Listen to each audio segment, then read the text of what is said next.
Hey, Sound Engraver here. Today I'm going to show you a couple more ways to compose a melody in SuperCollider. So last week I introduced a bit of syntax for our MIDI note key here, the pattern function. And inside the pattern function I have our MIDI number 64, which is E above middle C.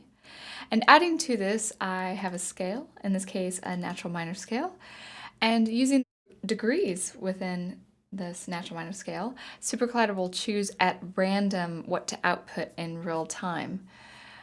Just to give you a bit of review, let's take a listen and see how this sounds.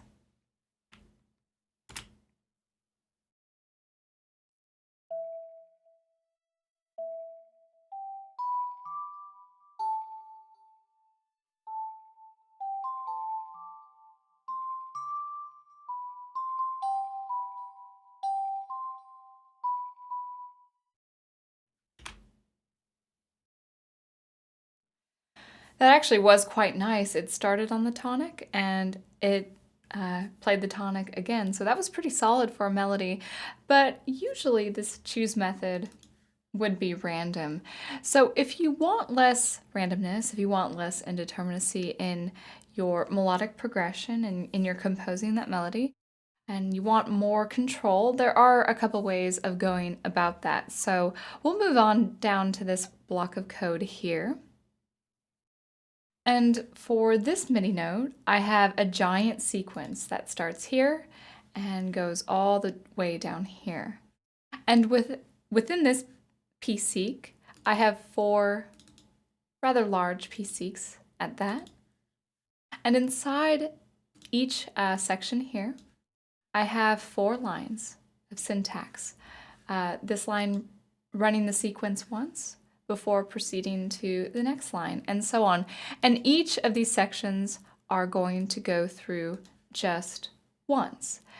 For this section, I have the 64 MIDI note number, and so using 64, it will output in sequence values 0, 2, and 5. So in this case, 64 plus 0 remains E. Adding 2 semitones will be F sharp, and adding 5 semitones will be A. And notice that I've just started with 0 each time, so you'll definitely hear that E before proceeding to A. And in this case, it will be 69, the number, starting at 0, and then 5, 7, and so on. And after A, you'll be proceeding to G, which is MIDI note number 67, also starting on G at the start of every sequence, before concluding with 64, which is our E.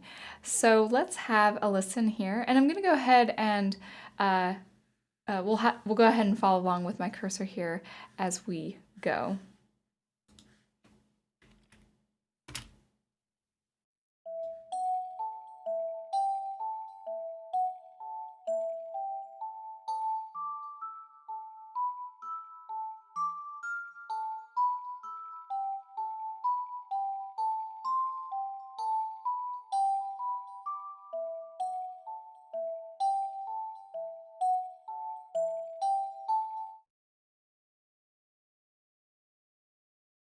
So immediately you can see order. Everything is in sequence, everything is going according to the semitone value you see in each array.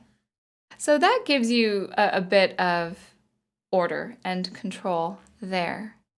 Now moving along, we'll still include Pseqs. We'll use the method Pseq.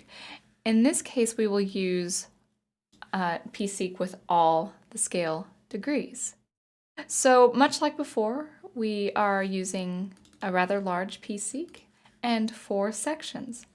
Now, the arrays within each section have changed. I've added about 4 values, so 8 values total before proceeding to the next line and the next line and so on.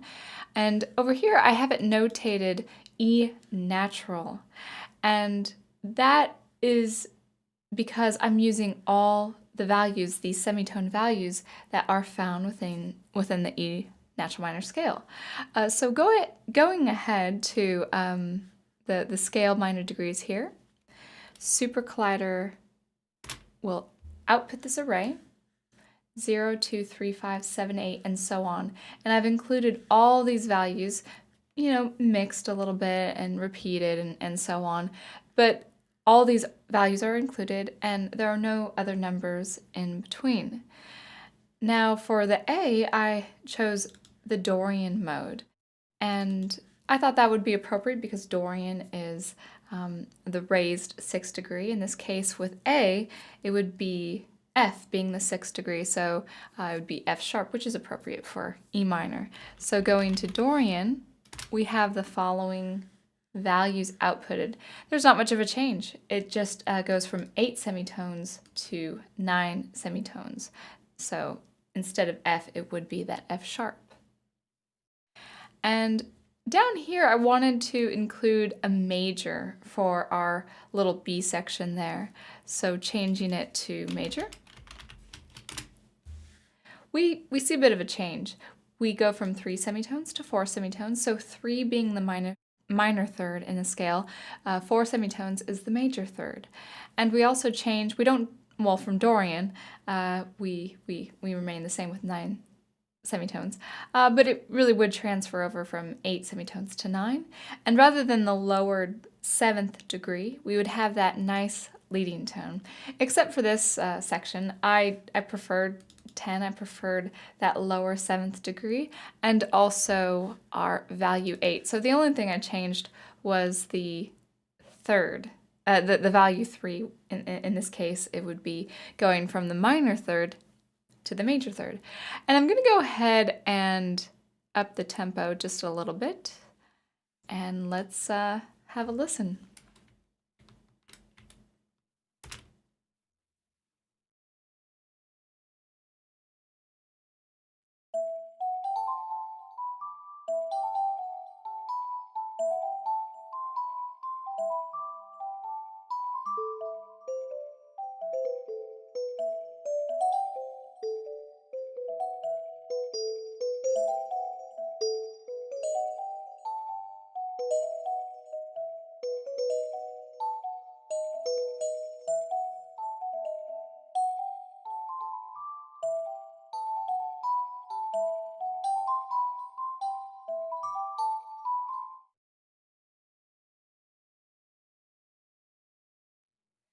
So those are a couple options for you if you wanted more control.